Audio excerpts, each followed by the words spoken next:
There's a cricket bet that wins 87% of the time, and almost nobody outside of professional bettors is talking about it.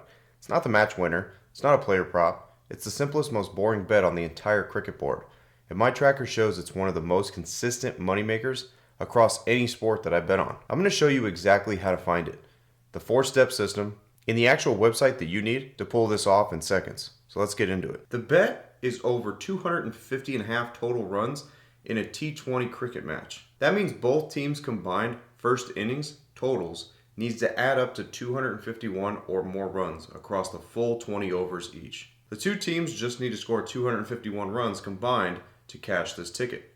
If you've never bet cricket before, here's why. This is the easiest bet in the entire sport to understand. A T20 match is 20 overs per team, 40 overs total. Modern T20 cricket averages around 8 to 9 runs per over on flat betting wickets.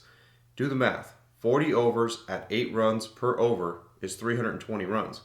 You only need 251. The line exists because sportsbooks have to offer it. But the most casual cricket bettors ignore total run markets entirely. They bet match winner, top batsman, or player props because those feel more exciting. Meanwhile, the total runs over is sitting there at minus 500, let's say, but it's hitting 87% of the time when you filter properly. Sportsbooks price these high probability events with heavy juice because they know that they are going to hit. But they don't price them high enough to actually beat the true probability when you apply real filters.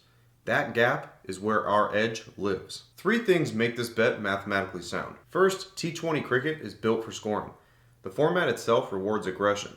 Batsmen attack from ball 1 because they only have 120 balls per inning. There is no setting up an innings. There's no playing for tomorrow. Every ball is a scoring opportunity. The structural design of T20 forces high run totals. Second, modern bats and shorter boundaries have changed the math. Bat technology has evolved so dramatically that mishits now clear the rope. Boundaries on the modern grounds are 65 to 70 meters max. A decade ago, 180 was a winning total. Now teams chase down 200 plus regularly. The historical baseline data the sportsbooks use is older than the actual scoring environment. Third, 2 innings means 2 scoring opportunities. Unlike soccer, where one team can lock down a 1-0 game, cricket gives both teams a full innings to score. Even if Team 1 only scores 140, Team 2 still gets their 20 overs to add to the total. The structural setup makes low-scoring matches mathematically rare. When you stack a flat pitch, short boundaries, and 2 aggressive batting lineups together, the probability of going over 250 isn't 87%. It's closer to like 95%. The 87% accounts for the rain delays, the freak collapses, and the occasional bowler-dominated match. The math heavily favors the over. Now here's exactly the 4 filters on how to find this bet. So let's go ahead and write the bet down first so that way you guys have all that. All right, it's T20 matches over 250.5. Now let's get to step 1. Both teams must average 160 runs per. If either team is averaging below 160 per innings, the bet is dead immediately. You can't have one team scoring 130 and expect the other to make up the gap. The reason 160 is the threshold is because a team averaging 160 will typically score between 140 and 180 in any given match. When both teams average 160 plus, you're projecting a combined total of roughly 280 to 320 runs before you even look at any conditions. That's well above the 250.5 line. Skip any match where one team is a bottom table side or has been collapsing in recent matches. Now let's go ahead and get to step 2. The match must be played on a ground that averages 165 plus runs per first innings. Cricket grounds are not equal. The Waukee Stadium in Mumbai, the Chinnaswamy Stadium in Bangalore, and Eden Gardens in Calcutta are notoriously high scoring. Smaller grounds with short, straight boundaries produce 180 to 200 first innings regularly. Compare that to the grounds like the MCG in Melbourne or Newlands in Cape Town, where large boundaries and slower pitches can keep the totals around 140 to 150. So you need to be able to pull the venue's first innings batting average. And if the venue itself averages below 165 in first innings, skip the match, no matter how strong the batting lineups are. Step 3, you need to check the pitch report and weather condition. Now this needs to be checked 4 hours at least before the match. Now a flat, hard pitch with no grass favors batsmen. A green seaming pitch favors bowlers.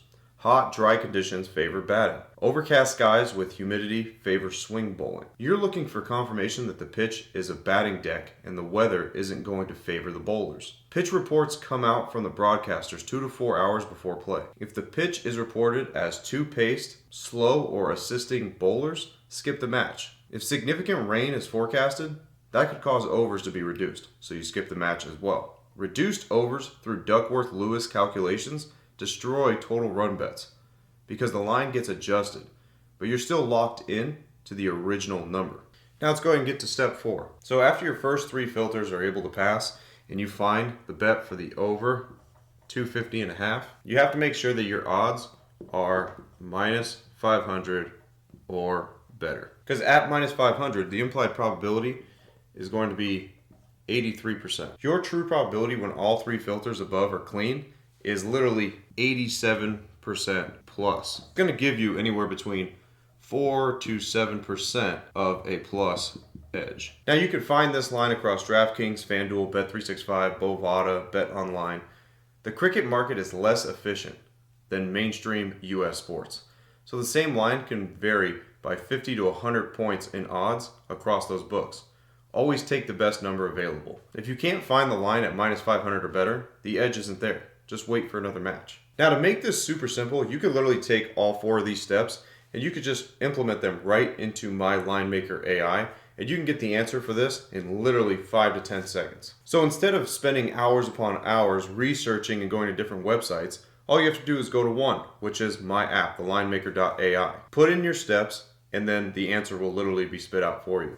So that way you don't got to spend hours upon hours trying to find research. So if you guys want access to that Linemaker AI, make sure you guys click the link in the description. Now, those of you that are wondering exactly where do I find this on the sportsbook and where is it listed under, well, where you want to go is you're going to want to go where it's listed on any of the sportsbooks that I've already mentioned, and you're going to go under International Cricket or specifically IPL, Big Bash, or T20 World Cup, depending on the tournament. On DraftKings and FanDuel, look for the match, then click into the full market. Total runs is typically labeled match total or total runs in match. Pick the over 250.5 line. On Bet365, cricket markets are the deepest of any sportsbook. They offer alternate total run lines from 200 all the way up to 350. And Bet365 is also where you'll probably find the sharpest cricket lines. Now the research process that I just showed you is definitely doable for you to do by yourself. But if you want my AI that could scan every T20 match across every single league, check the venue averages, pull the pitch reports, calculate the edge, the AI does the same analysis I just did across hundreds of matches per month. So all you do is wake up, type in the qualifications, and then you place the bets that it spits out. That's it. It's that simple. Cricket is one of the most underbet sports in the US because most people don't understand it. That's exactly why the edge is so big.